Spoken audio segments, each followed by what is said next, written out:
Kakagising ko nga lang po pala dyan. Ang babangon po tayo. Dahil po pinapabili ako ng aking magulang.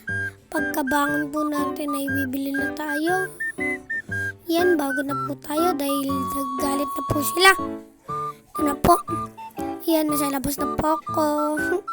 Hindi ko alam sasabihin ko, kaya gumalaw-galaw na lang ako. Papalit muna ako ng damit. Ayaw. Isa pa. Ayun nga pala yung nagbukas na pinto. Ayun po yung kapatid ko.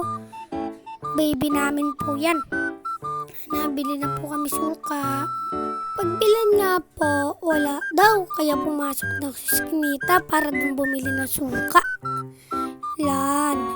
Mamaya-maya makakabili na rin ako. Lakad. Lumakad na lumakad. Lah, parang alam ko yun ah. So, pabili po. Pagbilan. Hello. Ayun nga pala yung kalsada namin. Yung pauwi na ako. Nakabili na ako ng suka. Yan. Yan. Ang laki niyan pero 11 lang yan guys. Yan. Bye-bye na po. Ito nga pala yung kwarto ko. Yan. Dyan ako. Yan. Dyan kami natutulog. Pahaba. Yan. Tapos bye-bye na po. Thank you na po ah. Bye-bye.